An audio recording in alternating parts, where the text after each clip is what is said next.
what you really want to do.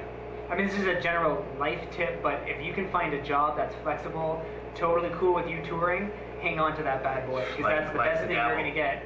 Because to fully quit your job, there's sort of different stages, and the first one is like the bands. Okay, first job, let's work towards doing this full time. Maybe that's actually even too big of a step, but that's sort of the first big plateau, is we are doing this full time. Until that point, you need to find that job. And if you do have something that's flexible, pays decently, and they all come to your shows and they totally love that you do this, like hang on to that. Or go and look for one, because that'll make your life a lot easier. That's what you need. Self-employment. Sure, if you can make money. I'll just kind of maybe touch a little bit about markets in general. I mean, if some of these guys want to go out and tour, you can go on the West Coast, you can do the prairies, you can do the 401 corridor, you can do out east. Maybe talk a little bit about each kind of market. Some markets better, easier to get to, different fans, maybe some insight on what you've heard or know about those areas. I love Alberta. That's what I gotta say. I think there's a lot of money to be made in Alberta, but it's not that easy to get. Every market's unique. Every market there's similarities. I feel like the big cities, you're gonna be playing for the door. The secondary B markets, I feel like you'll get some. I'm talking about bands relevant to this conversation. I find the B markets, you'll be able to get some money up front. So that's what I see. Kind of goes like 60%. I think it's still 60%. This is maybe a 2-year-old stat. Of albums sold in this country are sold on the 401. So we are all in a very unique advantage because we live on the 401, and it's no more than 9 hours from Windsor to Montreal, or maybe it's 10 hours, but the reality is you've got a large segment of eyeballs and album buying public that live on that corridor. And it's, I have this conversation all the time with my clients. It's like, we go west when we need to go west. I mean, there's centric stuff. Rock and roll lives strong and proud in Alberta. If you're a rock and roll band, you're probably making your way through the prairies and playing Alberta. But the reality is that, it's a very expensive endeavor. There's a massive piece of land between Toronto and Winnipeg that is not only not fun to drive through, but also costs a lot of money. It's killed people. It's cost people lots of money with broken down cars. And there's no real reason to get yourself over there when you could just stay on the 401 and work it here. I think that's a great point. I mean, why do you want to go west? So you can have it on your MySpace, so you can tell your friends, hey, I'm on a fucking western road trip. I think unless there's an actual point to do it, don't do it, avoid it. What Colin was saying, if it's actually 60%, develop this corridor. It's going to cost a lot less and hopefully bring you more success. And this is a big enough market that you should be able to generate enough buzz here. There's sort of like a myth, it's kind of like, I just went to Toronto, I could break big, like it's just, I gotta get to that CMW show and play in front of it. But it's like, it could start anywhere, and this is a good market. Like, we had a big discussion about Ottawa at dinner, and it's in a really unique spot, sort of being between Montreal and Toronto, and sort of the pros and cons associated with it, where it's kind of a little like both, and doesn't know where it's going, but it's a good market here. And you're still close enough to everything else. Like, you should be able to take advantage of work in Montreal and Toronto and everything close around it, being here. I think you guys have a lot of advantages, and it's just a matter of utilizing everything you have here between the good schools, the radio, your location, and just sort of strategically piecing it all together. And frankly, I mean, I know this is easy for me to say. I don't live in Ottawa, neither do two of these guys, but it doesn't seem like there is anything catching. You don't have a lot of competition provincially. You don't have people going, oh, I know, yeah, there's tons of bands from Ottawa. There's a wide open gaping hole for a band to come out of the city that is everyone's excited about around the country. It hasn't happened in a long time, but that's a great opportunity because otherwise you're compared to, there's stigmas, there's lack of interest. I mean, you've got the four of the, like Steven said, I mean, you guys are, it's ready to pop. Make it happen. One of you guys got to do it. We'll look at it. I'll take it all. Have a trifecta here, the 3 booking agents. Nice.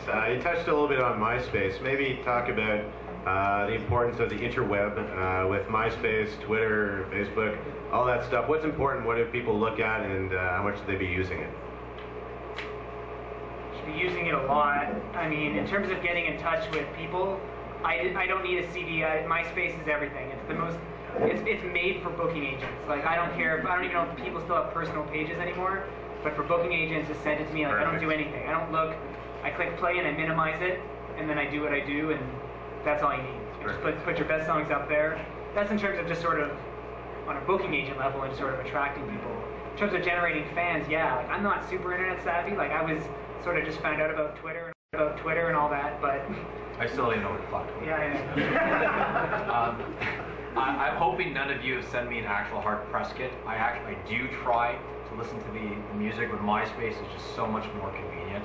So on that level, I love MySpace as opposed to hard kits. Working MySpace, I mean, I guess that's part and parcel of trying to promote and build your own brand as an artist or a band. I mean, do whatever you need to do. I don't know how to fucking work MySpace, but work it, if that makes sense. Yeah, well, you do, and the reality is that, you know, whatever, it means something. I mean, all those internet forums mean something. They're marketing tools, and if people care, it's a great way to communicate with a large number of people instantaneously in a quick fashion. There isn't the same wow factor that we had 5 years ago. We were sitting in this meeting, oh, they have this thing called the internet. But, you know, I mean, the reality is that it's still a very valuable forum, and it's still a great way to communicate. And I've got, yeah, when I first started back in pigeons.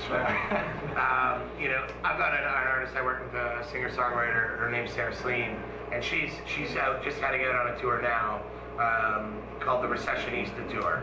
And the whole idea of the tour is that we're not actually going to do print ads anywhere. It's all web marketing, which, you know, whatever, you may have heard of this before, but the reality is what it means for us and what it means to promoters is that one of the biggest line items on a show cost sheet, which is, you know, everything from sound lights to the rider, etc., which is the advertising, is going to be down as a zero.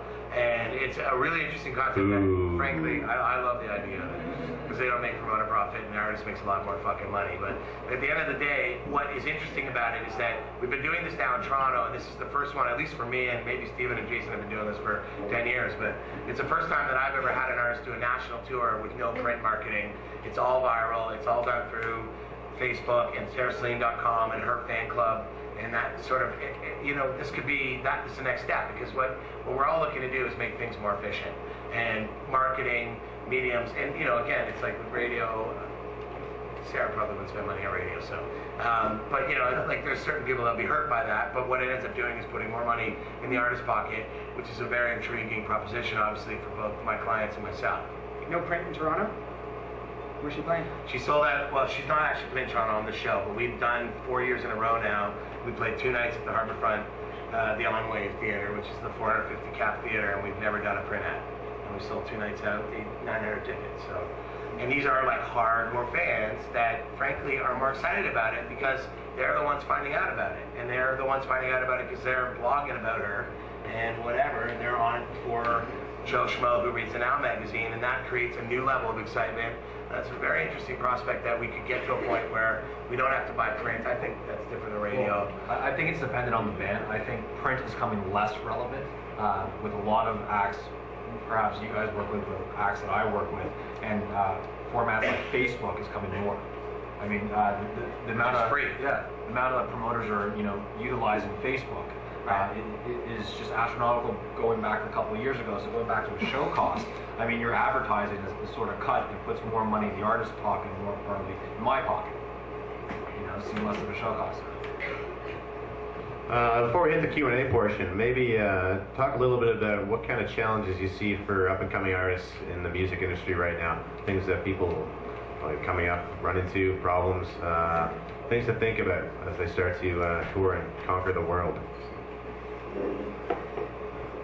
Whatever, the biggest challenge you guys are faced with, which we all are, and the 3 of us were, is that do you really want to do this? Because there's, like, again, it's like, I don't sound like you guys fucking parents, but the reality is there's a lot of compromise and a lot of sacrifice and a lot of hard work that goes into actually being successful in this business. And there's, conversely, a whole boatload of TVs and movies and fucking you name it, websites that make this look tremendously glamorous and make it look like a very easy thing to pull off when, in fact, it's the opposite. And some of my most successful clients, and you know, granted that's my roster, have all worked their asses off to get there and have gone through tremendous sacrifice and hard work to get there. And I think probably, you know, the biggest hurdle is going to be whatever it takes you to do that. If it's your parents want you to be a doctor, or if it's, you know, you can't pay your bills, or if it's whatever number of million things. I have clients, you know, this band from America, who I won't name because it's not public, but who one of them's developed a spinal disease, and he's decided he's still fucking sitting in the van because he wants to do this for a living, and the doctor's telling him it's a bad move for